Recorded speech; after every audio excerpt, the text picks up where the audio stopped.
राहुल गांधी की यात्रा किशनगंज क्यों गई? राहुल किशनगंज से आगे अररिया, पूर्णिया और कटिहार होते हुए फिर मालदा, मुर्शिदाबाद क्यों जाने वाले हैं?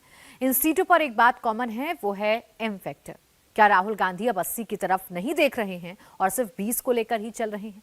इंडिया अलायंस का गेम प्लान क्या है, इसे समझने के लिए इस रिपोर्ट को देखिए। 24 की परीक्षा में राहुल फेल होंगे या पास? राहुल का कंपटीशन मोदी से है या नीतीश ममता से? राहुल के सिलेबस में एम के बाद अगला चैप्टर क्या है? 24 की चुनावी परीक्षा में नरेंद्र मोदी डिक्टेंशन मार्क्स से पास होंगे, इसमें कोई संशय नहीं रह गया है। वो 2019 के मार्क्स से ज्यादा नंबर लाएंगे, इसमें भी कोई शक सुबह नहीं है। लेकिन राहुल गांधी दावा ठोक रहे हैं कि वो नरेंद्र मोदी को फेल कर देंगे।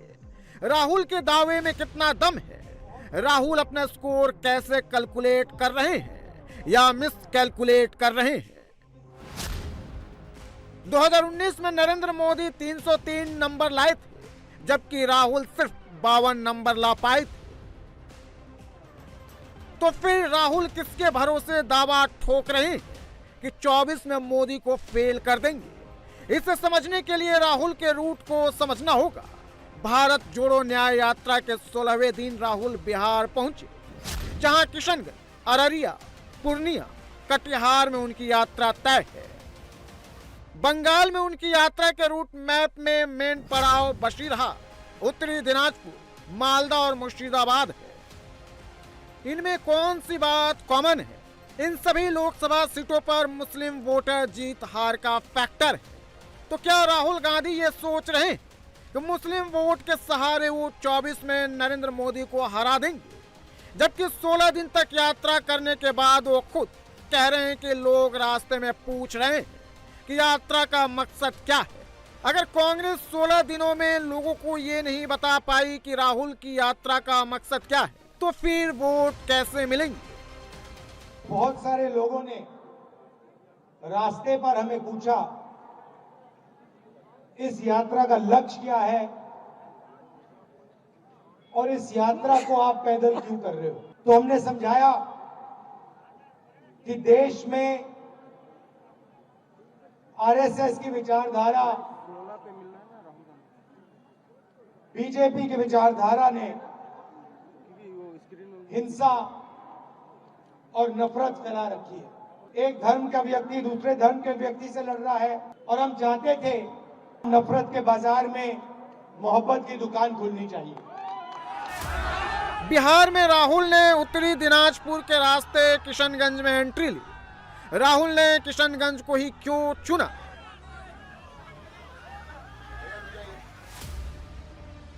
उन्नीस से 2019 तक कांग्रेस 6 बार किशनगंज लोकसभा सीट जीत चुकी है।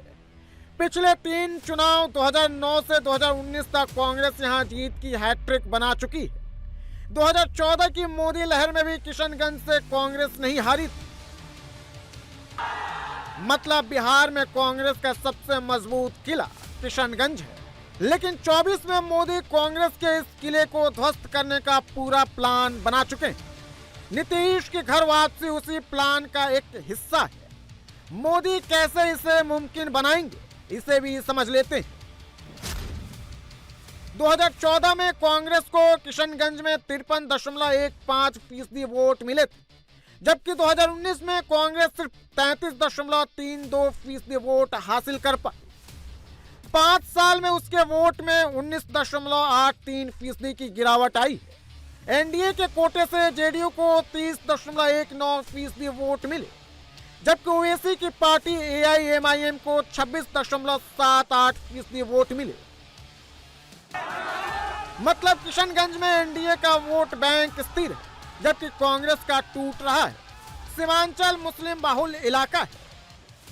किशनगंज में मुस्लिम मतदाता करीब 75% है, कटिहार में 45%, अररिया में 43% और पूर्णिया में करीब 39% है। सीमांचल में राहुल गांधी और लालू की पूरी उम्मीद एमवाई कॉम्बिनेशन पर टिकी है, लेकिन भाईजान हिसाब बराबर करने के लिए किसी भी हद तक जाने को तैयार है।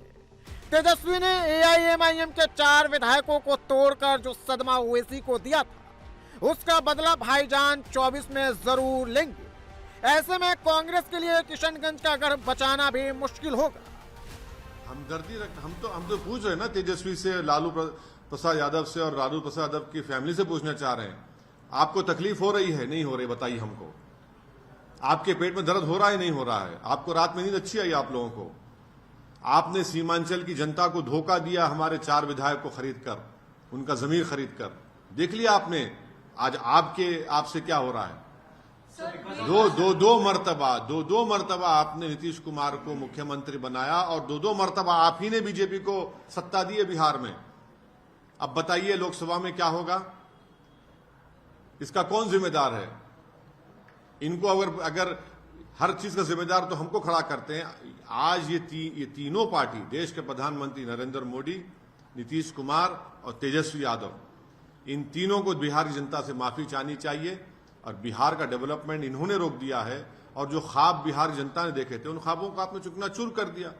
जो आपने सोशल जस्टिस की बात की थी, MY कॉम्बिनेशन की बात की थी आपने, EBC की बात की, सब क्या हो गया? वो जो आपने सर्वे किया था, क्या हुआ उसका? सब खत्म करके रख दिया आपने। किशनगंज के अलावा बिहार के जिन मुस्लिम बाहुल्य सीटों पर राहुल जा रहे हैं, वहां कांग्रेस के लिए कोई उम्मीद 24 में नहीं दिखती। 2019 में कटिहार में जेडीयू ने जीत हासिल की थी, उसे 50% वोट मिले थे। दूसरे नंबर पर कांग्रेस थी, उसे 44% वोट मिले थे। पूर्णिया में जेडीयू ने 54% से ज्यादा वोट लेकर जीत हासिल की थी, जबकि नंबर 2 पर कांग्रेस को सिर्फ 32% ही वोट मिले थे। अररिया में बीजेपी को जीत मिली थी, उसे करीब 53% वोट मिले थे, जबकि नंबर 2 पर आरजेडी को 41% वोट मिले थे।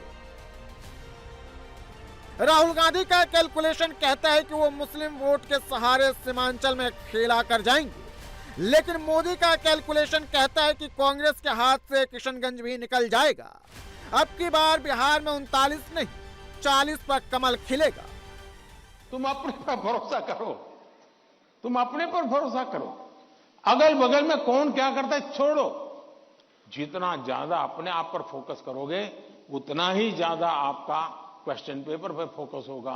जितना ज्यादा क्वेश्चन पेपर पर फोकस होगा, इतना ही आपके आंसर के एक एक शब्द पर हो जाएगा और अल्टीमेटली आपको परिणाम उचित मिल जाएगा। राहुल राजनीति में अनाड़ी या खिलाड़ी हैं? राहुल मोदी का खेल बिगाड़ रहे हैं या ममता को नुकसान पहुंचा रहे हैं? बंगाल में भी राहुल ने यात्रा का वही रूट पकड़ा जहां मुस्लिम पॉपुलेशन ज्यादा है। आगे भी उन्हीं इलाकों में जाने वाले हैं जहां मुस्लिम हार जीत तय करते हैं। इनमें बशीरहाट जहां 68% मुस्लिम है, मुर्शिदाबाद में 66%, मालदा में करीब 52% और उत्तरी दिनाजपुर में मुस्लिम आबादी करीब 50% है। बंगाल में मुस्लिम बाहुल्य सीटों पर ममता का दावा मजबूत है। ऐसे में राहुल के वहां यात्रा करने से नुकसान ममता को ही होगा। इसलिए बंगाल में ममता ने राहुल की यात्रा से दूरी बना ली थी। राहुल यही खेल यूपी में भी कर रहे हैं। अखिलेश यादव ने 11 सीट देने का ऐलान कर चुके हैं, लेकिन कांग्रेस राजी नहीं है। वो पश्चिमी यूपी को मुस्लिम बाहुल्य सीटें मांग रहे हैं। इनमें सहारनपुर, अमरोहा, मुरादाबाद, नगीना जैसी सीटें, जबकि मुरादाबाद सीट समाजवादी पार्टी 2019 में जीती थी और अखिलेश यादव पहले ही नगीना सीट चंद्रशेखर रावण को देने का ऐलान कर चुके हैं। राहुल गांधी की भारत जोड़ो न्याय यात्रा उत्तर प्रदेश, पश्चिम बंगाल और बिहार जैसे राज्यों में मुस्लिम बहुल इलाकों से होकर के गुजर रही है। जाहिर तौर पर राहुल गांधी एक मैसेज देना चाहते हैं कि मुस्लिम मतदाताओं के लिए 2024 के लोकसभा चुनाव में कांग्रेस पार्टी ही एक विकल्प है।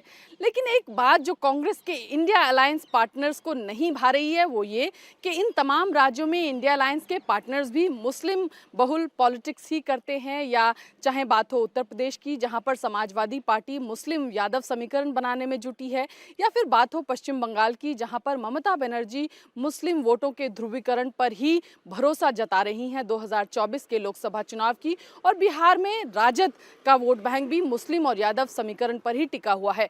ऐसे में कांग्रेस पार्टी की ये स्ट्रैटेजी इंडिया अलायंस के तमाम पार्टनर्स को नहीं भा रही है। ममता बनर्जी पहले ही एकला चलो की रणनीति पर आगे बढ़ती नजर आ रही हैं। नीतीश कुमार ने अपना पल्ला इंडिया अलायंस से झाड़ लिया है। ऐसे में अगर कांग्रेस पार्टी अपनी इसी रणनीति पर अड़ी रही तो उसे 2024 के लोकसभा चुनावों में इसका खामियाजा जरूर भुगतना पड़ेगा। इंडिया अलायंस ज्यादा से ज्यादा सीटें लड़ने के लिए दांव पेच में लगा है। उधर नरेंद्र मोदी ने राम मंदिर के बाद 400 पार की गारंटी पक्की करने वाला एक और बड़ा दांव चल दिया है। जनवरी में रामलला की प्राण प्रतिष्ठा करने के बाद फरवरी में मोदी सीए लागू कराने की तैयारी में है। मार्च में यूसीसी पर बड़ा फैसला आ सकता है। चुनाव की आचार संहिता लागू होने से पहले सीएए लागू करना मोदी का राम मंदिर के बाद एक और मास्टर स्ट्रोक हो सकता है। आगामी एक सप्ताहेर मध्य ভারতবর্ষে সিএ লাগু হবে, এই গ্যারান্টি আমরা আজকে এই মঞ্চ থেকে দিয়ে গেলাম। আগামী এক সপ্তাহের মধ্যে ভারতবর্ষ পশ্চিমবঙ্গ সহ ভারতবর্ষের প্রত্যেকটা স্টেটে সিএ লাগু হবে এবং সেটা আপনারা দেখবেন। আজকে সেই গ্যারান্টি এই মঞ্চ থেকে দিয়ে যাচ্ছি। शांतनु ठाकुर ने जैसे ही सीएए का नाम लिया, सबसे पहले मिर्ची ममता बनर्जी को लगी। बंगाल में सीएए बड़ा मुद्दा है। आखिर सीएए क्या है जिसका नाम सुनकर ममता बेचैन हो जाती हैं? सीएए भारत के 3 पड़ोसी मुस्लिम देशों के गैर मुस्लिमों को नागरिकता देने वाला कानून है। पाकिस्तान, बांग्लादेश और अफगानिस्तान में धर्म के आधार पर अत्याचार झेलने वालों को मोदी भारत की नागरिकता देना चाहते हैं। इन देशों में जो हिंदू, सिख, जैन, बौद्ध, पारसी और ईसाई 31 दिसंबर 2014 तक भारत आ चुके हैं, उन्हें सीएए लागू होते ही भारत की नागरिकता मिल जाएगी। बंगाल में सीएए गेम चेंजर साबित हो सकता है। बंगाल में राजवंशी समुदाय और मतुआ समुदाय सीएए का सबसे बड़ा लाभार्थी है।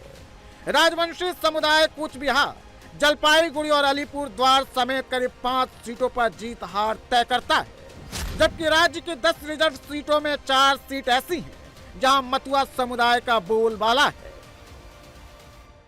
सीएए ममता के लिए दोहरा झटका है। अगर विरोध नहीं करती हैं तो 13 मुस्लिम बाहुल्य सीटों पर नुकसान हो सकता है। अगर मतुआ और राजवंशी नाराज हुए तो भी 10 सीटों पर झटका लग सकता है। लिहाजा ममता मुसलमानों को खुश करने के लिए सीएए का विरोध कर रही हैं और हिंदू शरणार्थियों के सामने राशन कार्ड, शिक्षा श्री और लक्ष्मी भंडार जैसी योजनाओं का चारा फेंक रही हैं। एनआरसी নিয়ে লড়াই করেছে কে? এনআরসি হবে না, লড়াই করেছে কারা? রাজবংশী বন্ধুরা, আপনারা তো ইতিমধ্যেই নাগরিক। নতুন করে কে একা করে চিৎকার করছে এটা ফ্যা ভোটের রাজনীতি করবার জন্য। আপনারা সবাই নাগরিক, আপনাদের সবাইকে নাগরিক হিসাবে আমরা স্বীকৃতি দিয়েছি। সমস্ত উদ্বাস্তু কলোনিকে স্থায়ী ঠিকানা দিয়ে দিয়েছি। সে রেশন পায়, সে স্কুলে যায়, সে স্কলারশিপ পায়, সে কিষাণ বন্ধু পায়, সে শিক্ষাশ্রী পায়, সে ঐক্যশ্রী পায়, সে লক্ষ্মীর ভাণ্ডার পায়। তো নাগরিক না হলে থোড়াই পেত? বলুন আপনারা আমাকে, পেত? नागरिक ना होने तो वोट देते पारतो। जबकि सच्चाई यही है कि सीएए लागू करने का अधिकार केंद्र सरकार के पास है, उसे कोई राज्य सरकार नहीं रोक सकती है। इसलिए देश के तमाम कट्टरपंथी मौलाना बिलबिलाए हुए हैं। जो गलत चीजें हैं उन पर हर वक्त एतराज है और एतराज किया जाएगा, एहतजाज किया जाएगा। ये नागरिकता पाकिस्तानी हिंदू हजरात जो यहाँ आए हुए थे, मैं उनके पास भी गया था, उनसे बात भी की थी और राहत सामग्री भी लेके गया था उन लोगों के लिए। और मैंने हुकूमत हिंद से मांग भी की थी कि ये वहाँ के पीड़ित हैं और यहाँ अगर नागरिकता चाहते हैं तो इन्हें नागरिकता मिलनी चाहिए। हमें कहीं कोई दिक्कत नहीं है। गैर मुस्लिम जो दूसरे ममालिक से हिंदुस्तान में आए हैं उनको नागरिकता देने में हमें कहीं कोई एतराज नहीं है, उन्हें नागरिकता मिलनी ही चाहिए। बाकी रहा सवाल यह कि मुस्लिम और हिंदू के बीच नफरतें पैदा करने का जो काम किया जा रहा है, हम सिर्फ उसका विरोध करते हैं। किसी हिंदू को आप स्पेशल अटेंशन दे रहे हैं, हमें कोई दिक्कत नहीं है, हमें कोई एतराज नहीं है, होना चाहिए, कीजिए। लेकिन मुसलमानों के साथ जुल्म और ज्यादती का जो तरीका है, मुसलमानों को सताने का जो तरीका आपने इख्तियार किया हुआ है, हमें इस पर एतराज रहता है।